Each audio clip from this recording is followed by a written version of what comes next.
Hello friend, welcome to Shivam classes Dhanbad. मैं अक्षय।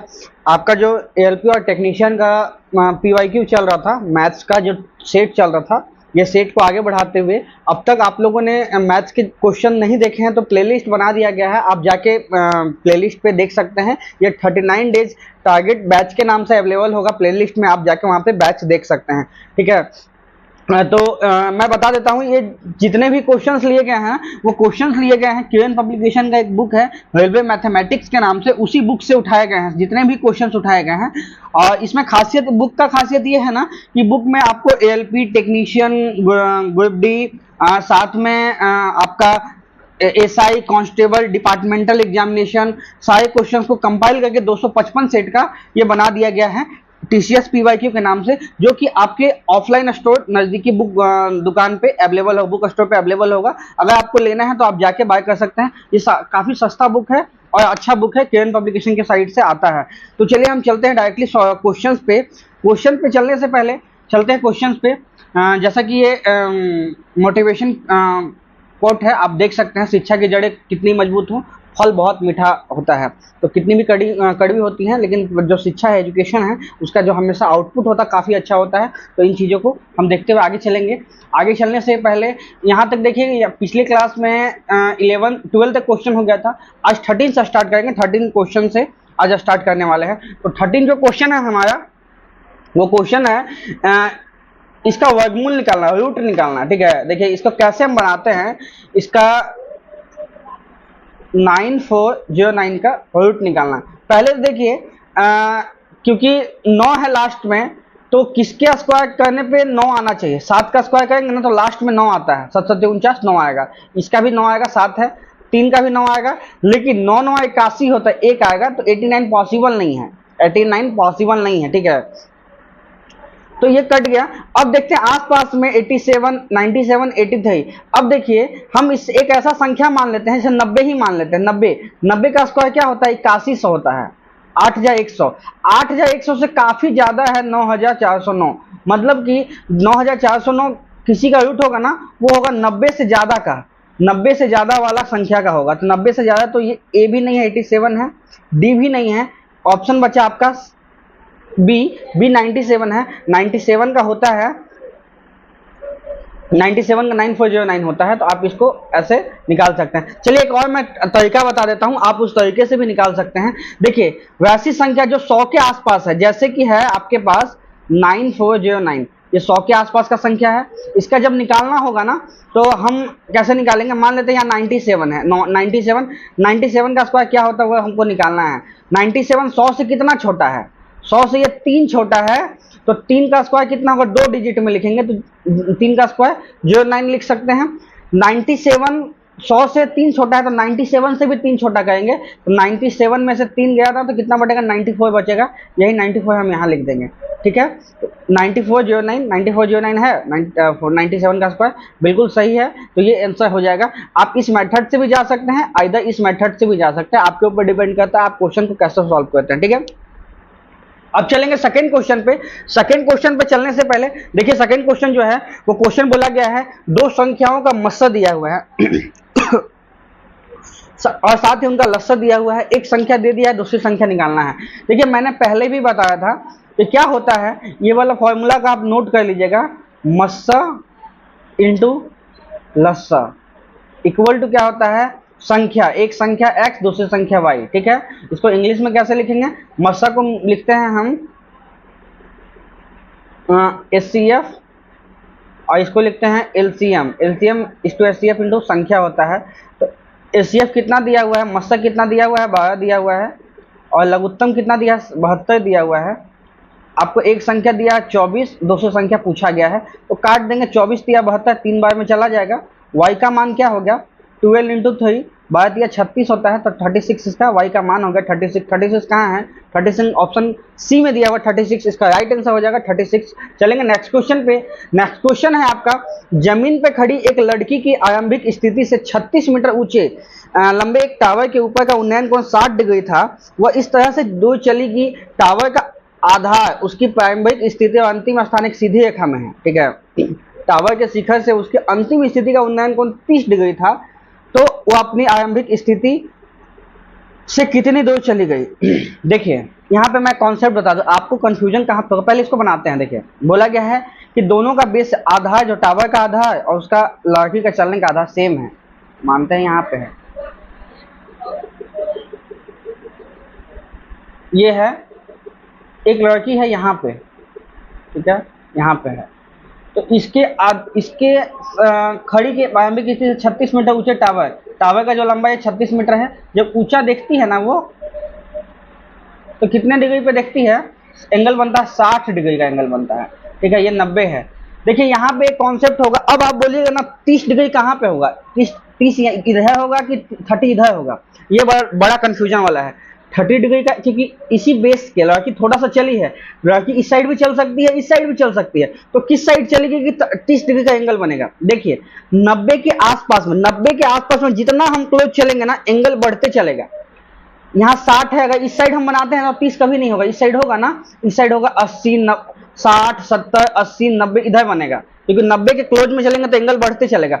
60 से distance में चलेंगे ना, तो वहां पे 30 डिग्री का बनेगा। तो डेफिनेटली लड़की जो है ना इस साइड चली है, उल्टे साइड में चली है, तभी एंगल 30 बना है। यहाँ से एंगल अब क्या कितना बना, 30 का बना है। यहाँ पे अब एंगल 30 का बना है।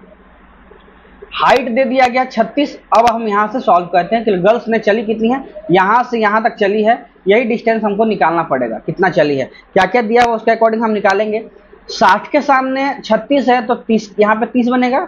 इस 30 के सामने क्या होगा, 36 बट्टा √3 होगा। अब देखिए 30 के सामने 36 है तो पूरा एंगल तो 60 है, इसके सामने क्या होगा, तो कंप्लीट का मान कितना हो जाएगा, 36 √3 यहाँ पे आ गया। अब हम निकालना है ये वाला डिस्टेंस निकालना है, उसको हम x मानते हैं। x का मान क्या हो जाएगा, 36, बड़े में से छोटा वाला घट जाएगा, यहाँ से घटा देते 36 कॉमन, 36 को बाहर निकाल लिए,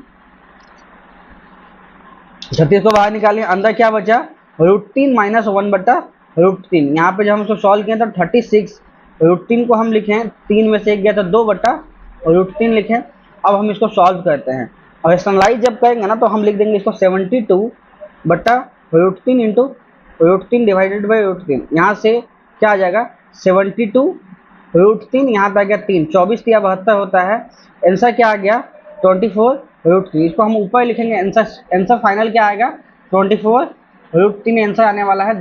कहाँ पे है, ऑप्शन सी में है 24 √3। इसका राइट आंसर हो जाएगा ऑप्शन सी, 24 √3 मीटर आंसर हो जाएगा। अगर आपको डाउट है आप देखिएगा, इतना बस ध्यान रखिएगा ना कि अगर 90 के हम आज सामने चल देंगे ना एंगल बढ़ेगा, 90 से जितना डिस्टेंस में चलेंगे एंगल घटते चलेगा। उस कॉन्सेप्ट से बनाइएगा, इजीली बन जाएगा। चलेंगे नेक्स्ट क्वेश्चन पे।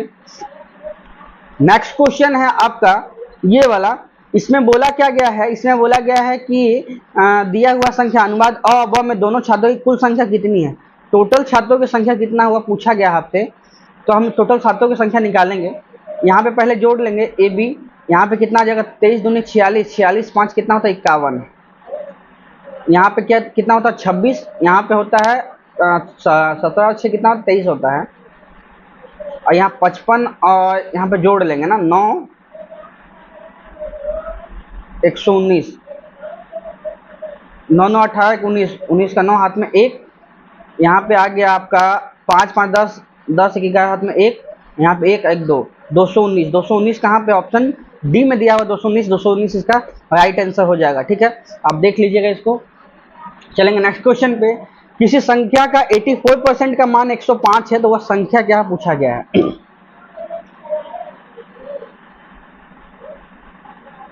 किसी संख्या का 84% का मान जो है वो 105 है और संख्या खुद में कितना होता है, संख्या खुद का 100% होता है, तो 100% का मान निकालना है। 1% का मान कितना होगा, 105 डिवाइडेड बाई 84। आपको 100% का मान पूछा गया है, 100% का मान कितना होगा 105, 100% का मान होगा 105 डिवाइडेड बाई 84 इंटू 100, ये होगा 100% का मान। अब काटेंगे, कैसे काटेंगे, 21 पचे 105, 21 चौक 84, 25 से काटेंगे, 25 चौक 100, आंसर क्या आ गया 5 इंटू 25। इसको क्या लिखेंगे, 25 पच्चे 125, 125 आंसर हो जाएगा। 125 कहाँ है, ऑप्शन सी में है 125। 1 to 5 इसका राइट आंसर हो जाएगा। आप इसको बनाइएगा, देखिएगा, वीडियो को पॉज करके बनाइएगा, नहीं होगा तो ऐसे बनाइएगा, ठीक है। चलेंगे नेक्स्ट क्वेश्चन पे। नेक्स्ट क्वेश्चन है आपके पास दिया हुआ sin x plus cos x का मान है और √2 sin x है और आपसे पूछा गया tan x का मान क्या होगा, ठीक है। तो हम इसको सॉल्व करते हैं, ठीक है। तो देखिएगा हम इसको लिखते हैं कैसे, sin x plus cos x का मान कितना है, √2 sin x, √2 sin x है। तो आपसे tan x का मान पूछा गया है तो हम इसको पुट करते हैं, ठीक है। √2 हम sin x को डिवाइड करते हैं नीचे लाके, तो sin x plus cos x divided by sin x equal to √2। तो जब हम इसको लिखेंगे तो क्या लिख सकते हैं, 1 प्लस, यहाँ cos प्लस साइन क्या हो जाएगा, cos x divided by sin x, ये क्या हो जाता है, डिवाइडेड बाई √2, ये हो जाएगा आपका 1 plus cot x equal to √2। तो cot x का मान क्या आ गया, cot x का मान आ गया √2 माइनस 1। tan x का मान निकालना है तो tan x इक्वल टू क्या होता है, tan x equal to 1 by cot होता है, cot x हम इसको लिख देते हैं 1 बाई √2 माइनस 1 और रैशनलाइज करते हैं √2 प्लस 1 डिवाइडेड बाई √2 प्लस 1। तो यहाँ पे क्या आ गया, √2 प्लस 1, नीचे में क्या आ गया, नीचे में आ गया आपका √2 माइनस 1 और √2 plus 1। a plus B A minus B आ गया, तो a plus B A minus B कितना हो गया, √2 का स्क्वायर माइनस 1 का स्क्वायर, ठीक है।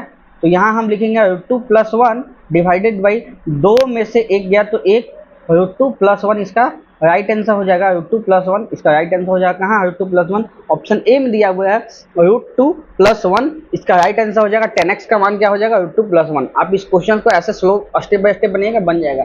चलेंगे नेक्स्ट क्वेश्चन पे। नेक्स्ट क्वेश्चन जो दिया हुआ है वो दिया हुआ है sec x plus tan x का मान 2 है, तब sec x minus tan x का मान पूछा गया है। अच्छा, एक फॉर्मूला हमको पता है, उस फॉर्मूला से बनाएंगे, इस पे क्वेश्चन आएगा, इन चीज़ों को ध्यान से देखिएगा, कहीं डाउट होगा बोलिएगा, इन चीज़ों को एकदम याद रखना है आपको कि जो 3 आइडेंटिकल फार्मूला है ना वो आपको याद होना ही चाहिए, तभी ट्रिगोनोमेट्री आप बना पाइएगा, नहीं तो कंफ्यूज हो जाइएगा। देखिए क्या होता है आपके पास sec square X minus tan square X, इसका फॉर्मूला 1 होता है, ठीक है, ये पता है। तो हम इसको लिख सकते हैं, ये क्या है, a square minus B square है, इसको क्या लिख सकते हैं, a प्लस बी और साथ में a माइनस बी, इतना लिख सकते हैं। इसको भी हम वैसा ही लिखेंगे, इसको हम क्या लिखेंगे, sec theta plus tan theta a plus B sec theta minus tan theta a minus B equal to 1 लिखें। अब आपसे पूछा क्या गया है, sec theta plus tan theta का मान 2 दे दिया गया है और आपसे, एक मिनट, आपसे पूछा गया है sec theta minus tan theta का मान पूछा गया है इक्वल टू 1 है, तो sec theta minus tan theta का मान क्या हो जाएगा, ये हो जाएगा आपके पास 1/2। 1/2 का मतलब क्या होता है, 0.5, तो 0.5 इसका राइट आंसर हो जाएगा। 0.5 कहाँ है, ऑप्शन डी में दिया है 0.5 इसका राइट आंसर हो जाएगा। आप इस क्वेश्चन को ऐसे बना सकते हैं, 0.5 पे आएगा। चलेंगे नेक्स्ट क्वेश्चन पे। नेक्स्ट क्वेश्चन है आपका कि जेरेमी अपने पिता से 26 साल छोटा है, वर्तमान से 8 साल के बाद उसके पिता की आयु उसके स्वयं की आयु के दुगने से 2 वर्ष कम होगी, उसका आयु पूछा गया है। देखिए, कोई भी अपने पिता से छोटा होगा ना, 26 साल छोटा है तो हमेशा 26 साल ही छोटा होगा। 10 साल के बाद, 20 साल के बाद, 40 साल के बाद, 50 साल के बाद, कितना भी साल हो, हमेशा वो 26 साल ही छोटा होगा, ठीक है। आप भी अपने पापा से अगर 20 साल के छोटे हैं तो हमेशा 20 साल या 30 साल के छोटे हैं तो हमेशा उतना ही छोटे होंगे। अगर आप अपने भाई से 3 साल के छोटे हैं या 5 साल के छोटे हैं तो हमेशा 5 साल के ही छोटे मिलेंगे, हमेशा 5 साल का छोटा, क्योंकि एज का गैपिंग हम कभी बदलता नहीं है एज वाले क्वेश्चन में, इसी चीज को ध्यान रखिएगा।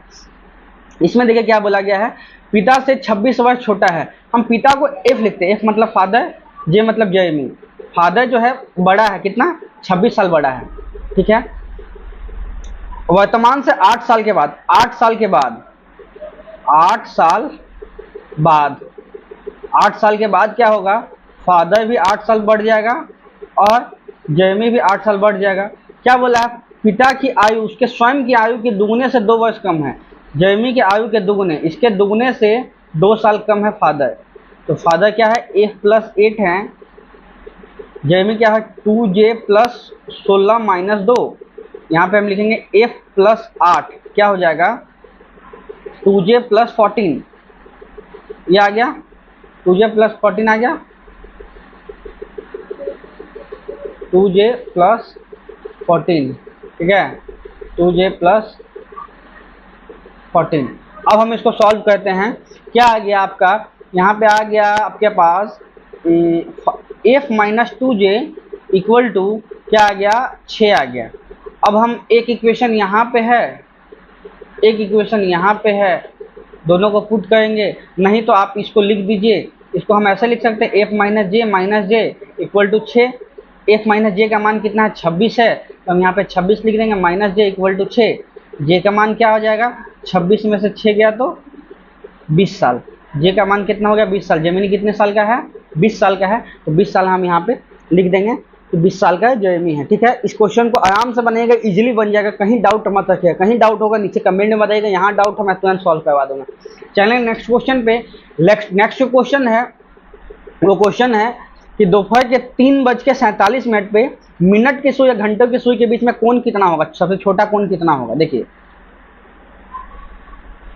घड़ी जो होता है ना, यहाँ पे मैं घड़ी बनाता हूँ, घड़ी जब बनता है तो घड़ी में यहाँ 1 2 3 4 5 6 7 8 9 10 11, ठीक है, यहाँ 3 है, ये होता है। इसमें 2 होती है, एक होती है घंटे की सुई, एक होती है घंटे की सुई जो छोटी होती है, एक होती है मिनट की सुई जो लंबी होती है। आपके पास पूछा गया 3:47 पे, तो 3:47 पे कितना, इसका देखिए हम निकालना थोड़ा सा कंफ्यूज है क्योंकि ये एंगल पूछा जाता है हमेशा, तो कैसे निकालेंगे, इसका फॉर्मूला होता है, आप ध्यान रखिएगा।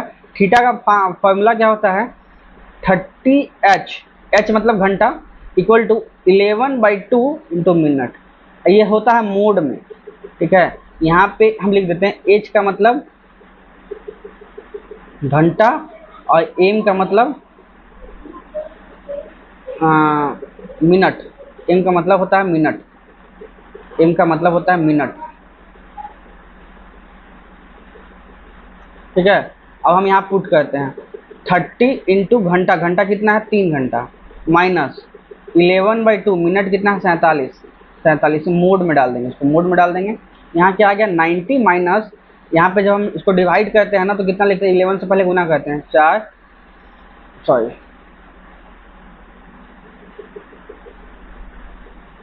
कहाँ गया, यहाँ पे हो जाएगा 7 7 6 हाथ में 1, 570 डिवाइडेड बाई 2, ये मोड में आएगा, तो 90 माइनस 25 दूनी 50 और 1 गया 8 दूनी 16, 258 आ गया। अब 258 में से घटाएंगे तो क्या आएगा आपके पास, 0.5 तो पहले आ गया, तो उसके बाद हम लिखेंगे 8, उसके बाद क्या आएगा, उसके बाद आएगा 6, उसके बाद आएगा हासिल लेंगे तो 1, ये क्या माइनस में मोड लगा, मोड के बाहर कोई भी संख्या आता है ना तो प्लस में होता है, 168.5 डिग्री हो जाएगा, इसका राइट आंसर हो जाएगा 168.5 डिग्री। ऑप्शन कहाँ, ऑप्शन सी में दिया 158.5 डिग्री, इसका राइट आंसर हो जाएगा। तो ये टोटल हुआ कंप्लीट। होप सो आपको ये पसंद आया होगा टोटल वीडियो। अब देखिए इसका सबसे पहली बात क्या है, रीजनिंग का भी ऐसा ही क्वेश्चन आएगा जो कि शाम के समय पे आएगा, और देख लीजिएगा आप लोग। जो भी ये एनोटेशन है, एनोटेशन आपको टेलीग्राम चैनल और साथ में शिवम क्लासेस धनबाद एप्लीकेशन दोनों पे अवेलेबल होगा। अगर आपको ये एनोटेशन वाला चाहिए अभी रिवाइज करने के लिए तो आप जाके वहाँ से देख सकते हैं, ठीक है। ऐसा जैसे हूबहू ऐसा ही PDF के फॉर्म में मिल जाएगा आपको, ठीक है। तो शिवम क्लासेस धनबाद एप्लीकेशन को डाउनलोड कर लीजिए, और किसी भी तरह का दिक्कत होगा तो हेल्प सपोर्ट की टीम पे कॉल कीजिएगा, और नहीं तो कमेंट कीजिएगा, कमेंट में ही बता दिया जाएगा, ठीक है। वीडियो को यहीं तक रहते हैं, इसके लिए धन्यवाद, थैंक यू।